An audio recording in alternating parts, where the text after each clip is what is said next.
Hello friends, welcome to learn education centre. तो आज की इस वीडियो में हम लोग यूज ऑफ दिस यानी कि दिस का प्रयोग और दिस का प्रयोग से बनने वाले हिंदी से इंग्लिश ट्रांसलेट को सीखेंगे। तो चलिए शुरू करते हैं आज के इस वीडियो को।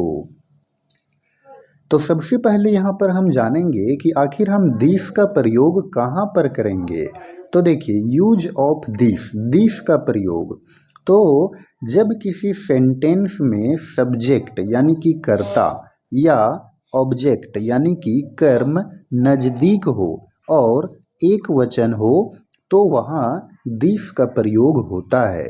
यानी कि यूज ऑफ दिस का प्रयोग में ये बोला जा रहा है कि या तो सब्जेक्ट या तो ऑब्जेक्ट यानी कि या तो कर्ता या तो कर्म क्या हो, नज़दीक हो यानी कि एकदम सामने हो। और दूसरा कंडीशन ये है कि वो सिंगुलर नंबर में हो यानी कि एक वचन में हो, तब हम वहाँ पर प्रयोग करेंगे दिस का। जैसे कि यहाँ पर हम एग्जाम्पल से समझेंगे। जैसे कि देखिए, पहला में है यह एक किताब है, यानी कि किताब जो है यहाँ पर वो एकदम सामने है, नज़दीक में है, ठीक है। और जो किताब है वो एक ही किताब है यानी कि वो एक वचन में है, तो इसीलिए वहाँ पर प्रयोग किया जाता है दिस का। तो दिस का प्रयोग कहाँ पर करेंगे, तो मोटा मोटी समझना है कि या तो कर्ता या तो कर्म क्या हो, एकदम सामने हो यानी कि नज़दीक हो। और दूसरा कंडीशन है कि वो सिंगुलर नंबर में हो, एक वचन में हो, तब हम वहाँ पर प्रयोग करेंगे दिस का, ठीक है।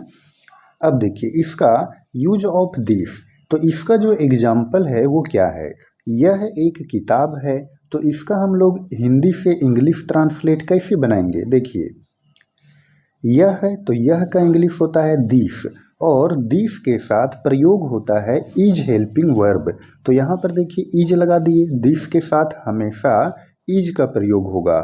और यहाँ पर देखिए एक है तो एक का इंग्लिश हो जाएगा यह, और ऑब्जेक्ट में यानी कि कर्म में यहाँ पर है किताब, तो किताब का इंग्लिश होता है बुक। तो इस तरह से देखिए दिस इज य बुक और फिर फुल स्टॉप लगा देंगे, तो ये बन गया इसका इंग्लिश ट्रांसलेट। उसी तरह से देखिए दूसरा है यह एक कलम है, तो यह एक कलम है, तो यह का इंग्लिश हो गया दिस, और दिस के साथ प्रयोग करेंगे इज हेल्पिंग वर्ब का। फिर एक है तो एक का हो गया यह, और कलम का हो गया पेन, फिर फुल स्टॉप लगाएंगे। तो इस तरह से दिस इज य पेन। नेक्स्ट है यह तुम्हारा घर है, यह तुम्हारा घर है, तो फिर यहाँ पर देखिए कर्ता में हो गया यह, तो यह का इंग्लिश हो गया दिस, और दिस के साथ प्रयोग करेंगे इज हेल्पिंग वर्ब।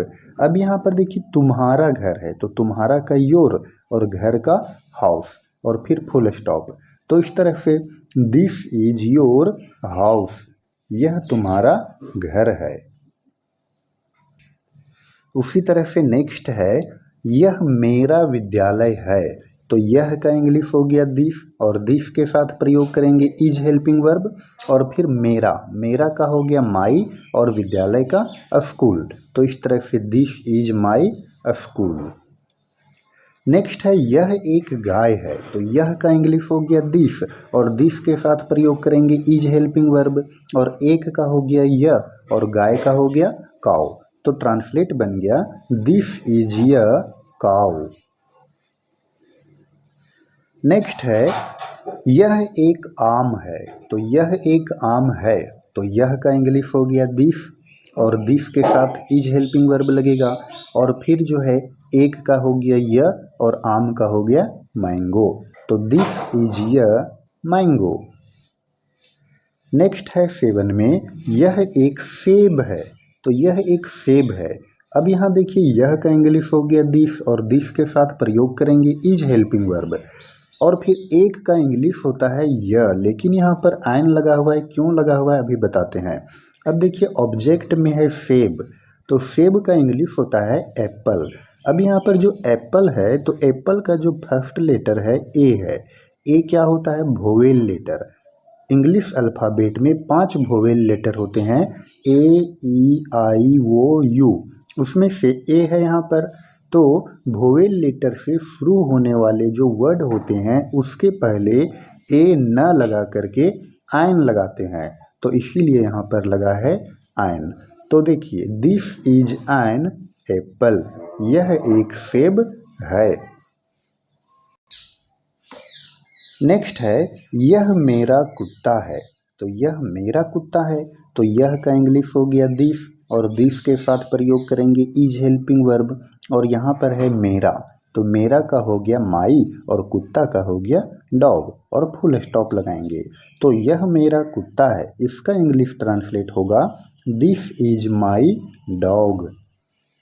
नेक्स्ट है यह उसकी गाय है, तो यह उसकी गाय है, उसकी यानी कि वो स्त्रीलिंग है, तो उसकी का इंग्लिश हो जाएगा हर। तो देखिए यह तो दिस हो गया, दिस के साथ इज हेल्पिंग वर्ब का प्रयोग होगा, और उसकी का हो गया हर, और गाय का हो गया काऊ, तो this is her cow. Next है यह मेरी कलम है, तो यह मेरी कलम है, तो यह का इंग्लिश हो गया दिस, और दिस के साथ प्रयोग होगा इज हेल्पिंग वर्ब, फिर मेरी का हो गया माई, और फिर कलम का पेन, और फिर फुल स्टॉप लगाएंगे। तो इस तरह से दिस इज माई पेन, यह मेरी कलम है। तो फ्रेंड्स, आई होप कि आपको यूज ऑफ दिस और इससे बनने वाले हिंदी से इंग्लिश ट्रांसलेट आपको अच्छे से समझ में आए होंगे। तो अगर आपको ये वीडियो पसंद आया हो तो आप इस वीडियो को लाइक करें, और चैनल पर नए हों तो चैनल को सब्सक्राइब ज़रूर करें। धन्यवाद।